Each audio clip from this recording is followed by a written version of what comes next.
This episode sponsored by Lake Monster Details, producing the Don's Light and Magic Legacy line of parts, offering upgrade parts and decals for accuracy, special effects, and lighting. Visit www.lakemonsterdetails.com and make it glow. Also sponsored by GCals, producing aftermarket replacement decals and custom quality graphics for your favorite spaceships. Visit www.gcals.company.site and add some personalization to your sci-fi models today.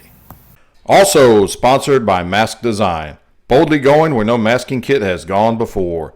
Take your model to the next level of detail and accuracy with a masking kit from Mask Design. Visit Mask Design on Facebook or click the ordering link in the notes below the video.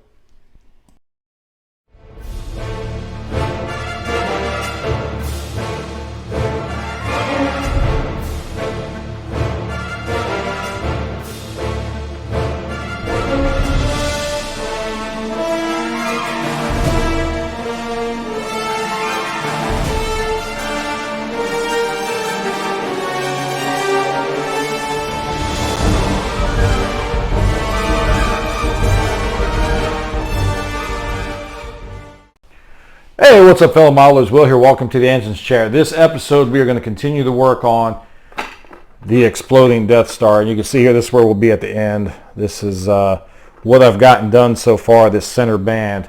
And trust me, there's a lot that goes into just getting that much done. So there's a lot of masking, a lot of trimming, a lot of painting, and unmasking, remasking. It's going to be a very time-consuming thing to do with this as far as doing all the details on it with paint, but we'll get to work on that and we'll get that done.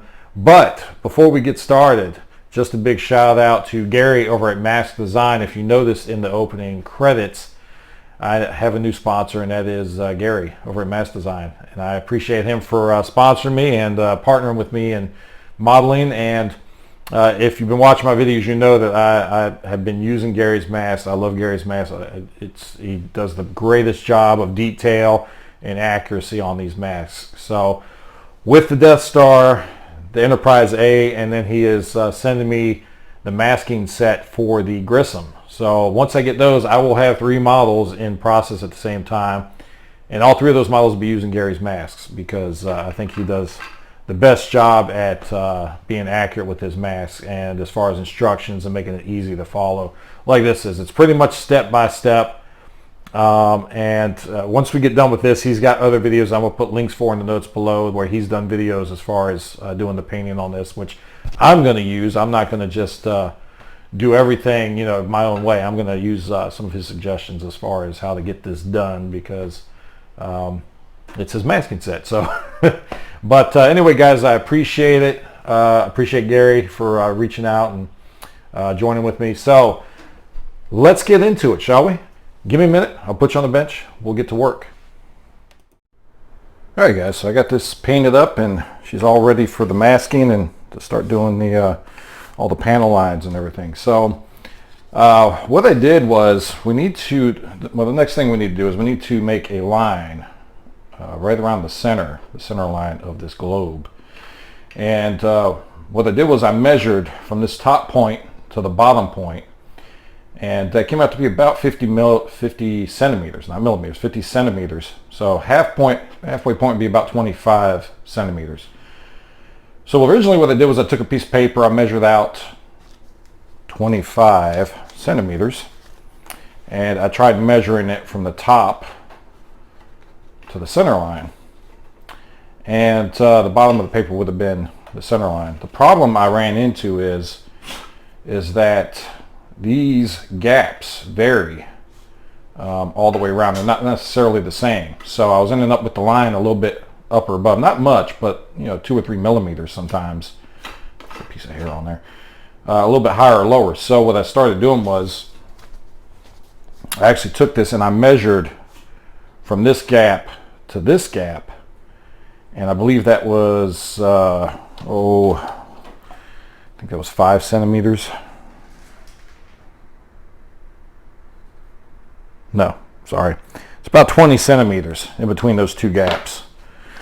So what I did was I made a line on this piece of paper, at 10 centimeters. Sorry, wrong way around. About 10 centimeters, might be a little bit below that, but it's pretty close to it, and I wasn't worried about being exact because again you've got these gaps, and they're mostly this gap here is mostly similar all the way around, but it's still a little bit off. But anyway, I've been taking this piece of paper and I lay it on the top edge of this gap here, and then I take my pencil and this long line here, I'll make a mark on this side, and I'll make a mark on this side, and I do the same thing all the way around. I already did this panel. Mark, mark, and then what I would do is I would take my piece of paper and lay it from one line to the next. Let me do it this way, it might be easier for you to see. I would line these 3 marks up, and then I would make another line right in the middle. So I've got this, oops, I accidentally wrote a little bit low on that one. There we go. So let me see if I get this camera down a little bit closer. You can see these lines. But you see my little dash marks going along here. I think the camera's picking them up. So anyway, we do that all the way around the globe and get our center line. And the next thing we need to do is we need to mark a line 14 millimeters above and below this line. So what I'm going to do is I'm going to take this piece of paper, and using this line here, I'm going to measure 14 millimeters below that.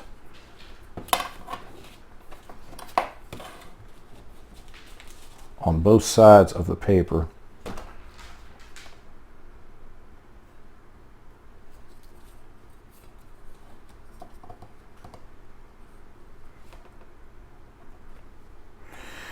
All right, so I've got my mark 14 millimeters below, and then we need to do a mark 14 millimeters above. I need to erase these ones because these are from my first unsuccessful attempt. So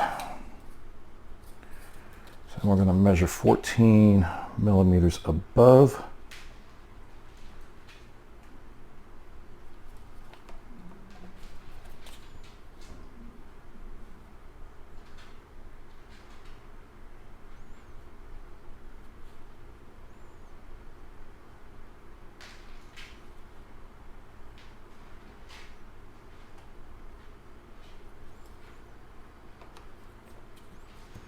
Make sure I got this right. Remember the old adage, measure twice, cut once. So in this case I want to measure it twice and only have to draw a line once. So we've got this line here. And what I'll do is draw a line there. And then draw a line there. All right, so now I've got my lines. I've got the center line. I got a line above 14 millimeters and a line below 14 millimeters. So all I got to do now is take this around, and off of each one of these marks on here, really doesn't matter which way I turn it, but each one of these marks in here, I'm going to add a mark above and below at 14 millimeters. And this is going to be a guide for our first band that needs to go around the center here. And I'm going to do that all the way around, and then we'll come back and take a look. But while this paint was drying, I went ahead and weeded these, and these are easy to weed. You just take out all the smaller, I guess these are windows or whatever they are, but you remove all those. I also did a little cut and just removed all the surrounding black. So all I've got are the black bands now that have to go around the middle. So let me finish marking this all the way around, and then we'll come back and we'll start laying in our bands. Stay tuned. All right, so I've got my lines run around my masks, my first set of masks. And I didn't really see where it said it in the instructions, but I know later on in the masking, it's recommended to cut in between these slots. Now I don't know if they want you to, but I don't see how you wouldn't, because if you don't cut these, you're going to end up with your masks lifting at these joints. So I would just go through, like I've already done in a couple spots, and just cut through these masks. That way they're not lifting at these joints. The other thing too is if you end up with any gaps, like I've got a little bit of a gap here, and that's because when I cut this, I didn't want to have to stretch it. So I've got a little bit of a gap right here, but you've got plenty of extra mask for this. So what I do is I just cut a little piece off one of the ends, a little piece, and just take it and fill that little gap with it.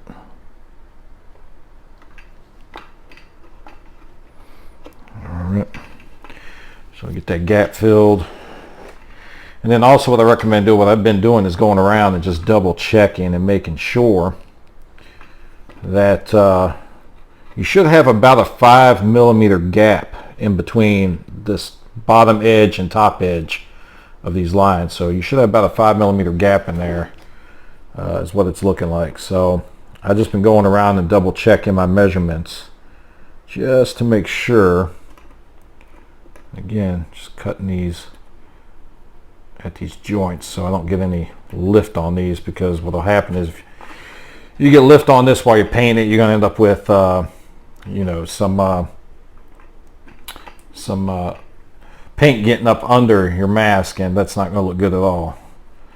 So to get these to lay down and stay down, I've just been going through at the joints here and putting a slice in them, and again just going around and double checking and making sure I've got 5mm of spacing in between these.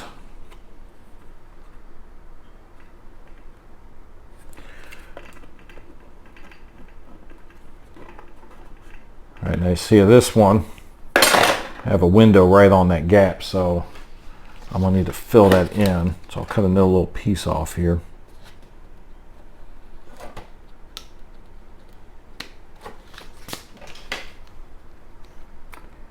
And we'll just fill that in so I don't have to come back and fix it later.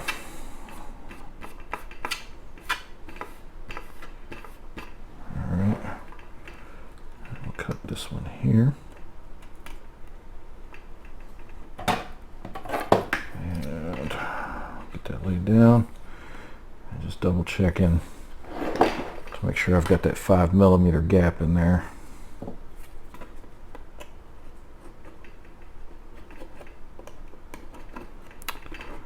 And again, I got another window that's going to be right on that crease. So that's all I'm doing right now, is just going around through this and double checking my measurements, making sure everything looks good before I put the paint on, and filling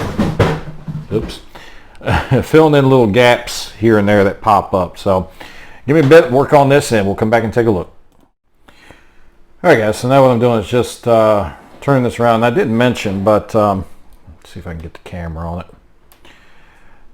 Make this a little easier to sit on the desk, I just cut the top off of my 5-gallon bucket just below the lip there, and that way I can just set it on my desktop and work on this, rather than either having to have it sit on the floor, or if I tried to sit on my desktop without cutting the bottom off, it sat up too high. It was just awkward to work on. So it makes it a little bit easier to deal with. But what I'm doing now is just kind of turning this around. I'm looking at this at an angle with the light on this side, the sun coming through the window, and I'm just turning it and looking for little spots where the mask isn't quite seated all the way, particularly around the windows or whatever these openings are going to be here.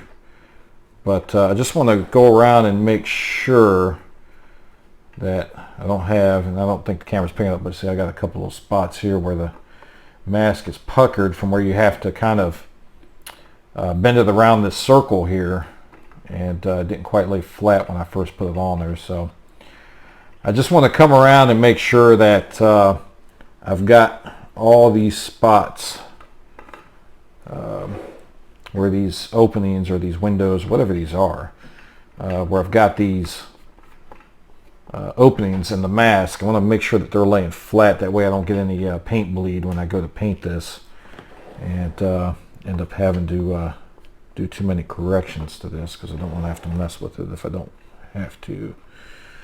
Just a couple little spots you'll see when you go around where the mask didn't quite adhere around these openings, and you want to make sure you get it nice and solid on there. I've also been going around too and erasing these centerline pencil marks because you don't really need them at this point, because all this is going to get painted in the center here. And I'm not too keen on painting over pencil because pencil is not really an adhesive. It just kind of sits on top of something, and you know, obviously if you take an eraser and put an eraser on it and it rubs off, it's not adhered very well. So I don't want to paint over that and have to worry about paint lifting off of that spot, because this lead isn't really, it's not an adhesive, it's just sitting on top of there. And I just don't want to paint over top of it. I'm not very confident that I won't have issues with a spot here where I didn't cut the I'm just not very confident in not getting any paint lift from that. So I'm going around and removing that center line, because what we're doing now is once I've got this laid out the way I want, they want you to come and trace this top line here and then the bottom line here all the way around, and that's going to be our guide for laying out the panel masks after we complete this step. So we're just going to trace the line along the top here, and all I've been doing is taking my pencil and just run it along the top edge of these. Get a nice line on there, that way I make sure I've got a guide, and I've done that all the way around already. But all right, so now I've got all this in place. What's left to do is mask off this bottom edge and this top edge, and then I'm going to put my medium gray on. And my medium gray that I'm using, if I can find it, is oh, stuck it over here. Hang on a second. Here's actually all the paints that I'm using on this. My base coat, as I already showed, is this Duplicolor Automotive. Now the paint that Gary has showing on his, I think it's a Canadian paint. You can get it in the US, but it was like $25 a can. And no, I wasn't going to pay $25 a can. So I went to my local auto parts store and looked and seen what they had. And they had this Duplicolor Automotive Primer. It's sandable, and I like sandable automotive primers because I've had really good luck with these as far as using them on my models.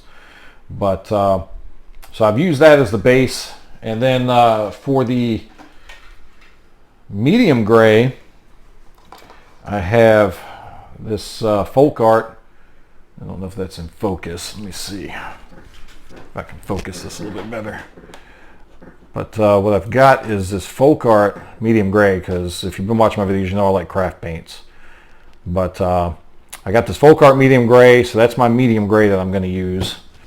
And then I've got this darker, it's almost like a charcoal gray. It's like a dark gray, but the instructions call for like a dark gray to black. So that's what I've got here. This is a dark gray. Again, it's the same type as the other one, just a darker gray than that one is. And that's what I'll be using for the darker gray. And then for my clear coat, as always, I use the matte wheel from Duplicolor. So I figure sticking with all Duplicolor paints would probably be a good idea. That way I don't have to worry so much about having any issues with paint compatibility or that. So that's what I'm using for my paint. But I've just about got this ready to mask and do the medium gray is what I'm doing next on these openings here. We don't have to worry about masking off this middle part because that's going to be painted, I believe, with the darker gray after this step. So I'm going to get this masked off. I'm going to put this on and we'll come back and take a look at it. Alright, so I got that medium gray painted on there now. And I did notice looking at the notes though that it does want to keep these lines intact, but it doesn't matter. To me it's just easier to cut them and not get the lift of your paint masks. Than to deal with possibly having them lift off. So I just cut them up. And besides that, when you watch the video for applying these wedges, they're pretty much, there's different ways that you're going to have to work it anyway. So I would just recommend cutting these and separating them out. That way you don't have any of the masks lifting along the edges. So I've got the medium gray down. I've let it dry a bit, and it looks pretty good. I've just did a quick lift just to test it out, and they turned out real nice. I think that color's right. That medium gray is right where it needs to be. So the next step is to come around, and now we're going to mask off all these vertical lines all the way around, and then this center piece here is going to be painted with that dark gray or black, depending on what color you use. But I'm using a dark charcoal gray, and I think that's plenty dark enough. So I'm going to get these masked off, and then I will paint that line through here, and then we'll come back and take another look. Stay tuned. All right, so I've got that center section painted the darker gray, and it's drying. And while it's drying, I'm going to work on getting these masks here weeded. These are going to go around that center section to give us our windows. And the easiest way to weed these is just like Gary shows on the video for the wedges, is just to pull them off. And I've got this piece left over from those masks that we applied that have the slits in them. So all we got to do is pull these off, and we can transfer them to there, and these will be weeded. And if any of these don't come off, it's real easy to go in and pluck them, but it's easier to do it this way than it is to sit there and try to pluck every single one of these out. And I didn't try it with the slits to see if it would work with that, but it might. It's a different type of vinyl, or a different type of masking material. I don't even know if this is vinyl, but it's a different type of material, so I don't know if that one will self-weed like this one does. But this is the easiest way to do this. So it looks like they're all coming off. And I'll just stick them on here until we're ready to use it.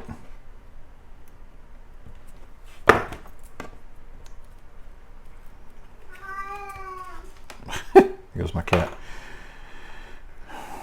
It's that time of year. It's nice and warm out. Cat wants to go outside. But so anyway, that's the easiest way to do that. Plain and simple. It's all done. So I'm going to give that center area, that center line I just painted, a little bit longer to dry. Give it a little while, a couple of hours. But once that gets dry, we'll come back and we'll apply these. So stay tuned.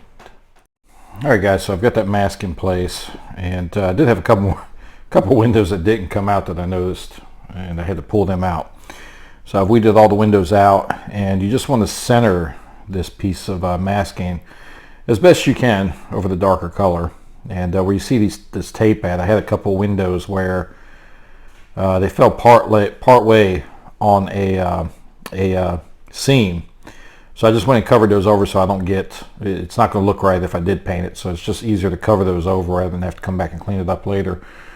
So I covered those over, and just took a look around and make sure all these are laying down real nice. If you get windows that are close to a seam and they're lifting, what I recommend is just coming in with your hobby knife and just cut that seam and let it kind of fall into place. But if you do that, let's see, I've got one right here I did. You see this one here is pulling up a little bit. It doesn't look like I cut it quite all the way. But I was just catching on this top piece. So what I did was I cut the seam here, and then I just covered it with another piece of tape just so I won't get any paint bleed in that seam. But that allows that mask to lay flat there. So once you get this mask in place and you go around and you're happy with it, you're going to be painting this white. And I am going to use, I'm actually going to use my Tamiya Fine Surface Primer for this step and paint these white. And we will come back and take a look, and we should be able to start pulling some of this mask off and see how it turned out. So give me a minute. All right, so we've got the final white step done, and ready to start pulling off this mask. Now, the instructions call for you to leave the top part on, the top section on of this mask, which pulled off a little bit right there. But I'm not worried about doing that because I've cut it up into sections and it's not going to hold. It's not going to hold this thing together. And really, I'm going to do this section by section, wedge by wedge anyway, so I don't need to keep this whole thing together at one time. So I'm just going to pull it all off, and then I'll have my lines that I need, and I will just do it as for each section as I'm painting it. So right now we're just going to get this pulled off and take a look at how this turned out. What I'm going to do is just try to get this section off so you can just see how it turned out. And then I'll finish getting this all pulled off camera rather than having you sitting here watching me pull this whole thing off. So I'll just get this part pulled off that's facing the camera.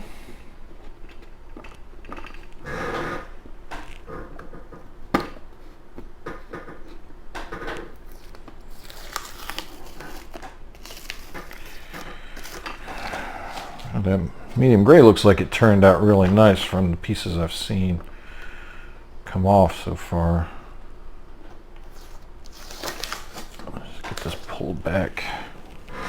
And let's see, where is my seam at for this piece? It's going to be right here.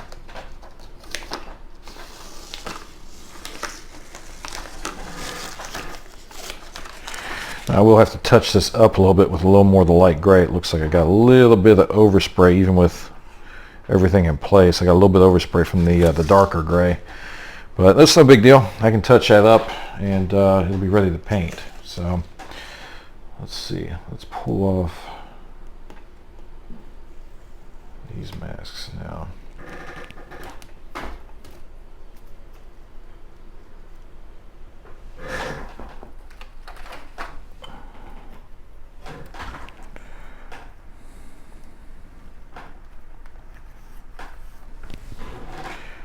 Let's see, where's the end of this one?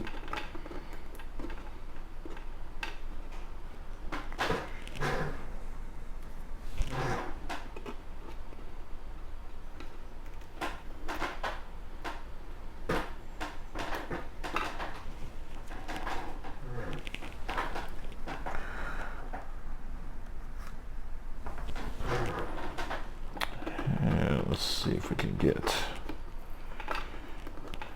this part pulled off.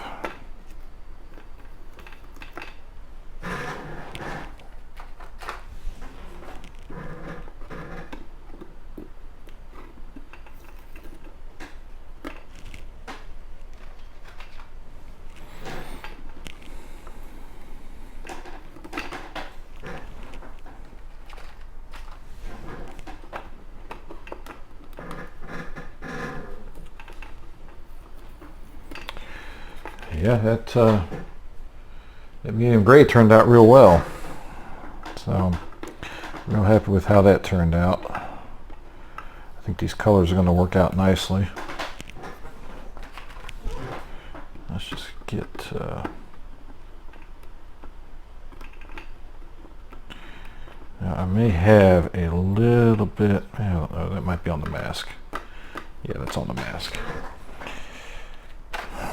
So there might be a couple little spots like right here where I didn't quite have the mask covering for the windows, and I got a little bit of white on there, but that's not going to be a big deal to touch up.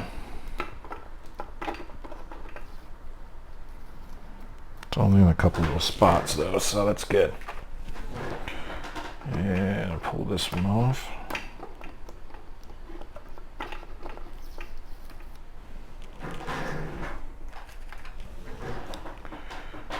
Alright, so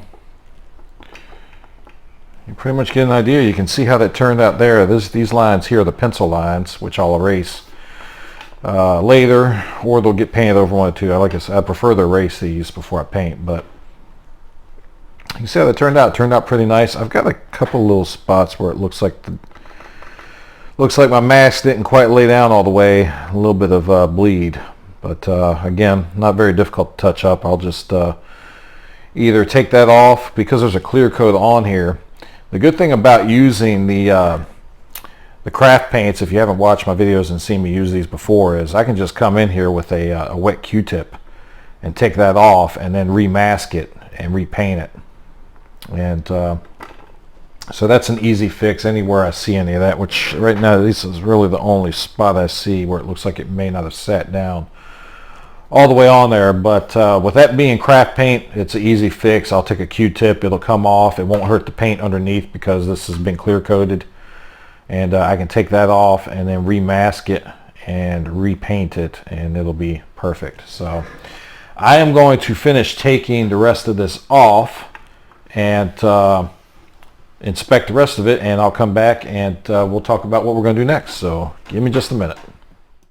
All right, that's pretty much going to do it for this first step, or the first couple of steps of doing this exploding Death Star. I've got that center band done. The next step is to start on the panels, and for that part I'm pretty much going to go by what Gary already has out for doing the panels, which I'm going to put the link for the YouTube video in the notes below. So take a look at that. I will be back and do some updates, and if there's anything I want to add, then I'll put that in the next video update as well. But for now, you can continue on with the build if you want by watching the video that Gary already did on this. So check the links below and take a look at it. But as always, thank you for watching these videos. Again, please check out all my comrades at arms. Cass over at Lake Monster Details, Gus over at G-Cows, and also now Gary, give him a check over at Mask Design. So again, look in those below for those links, and I will see you on the next build. Till then, keep modeling.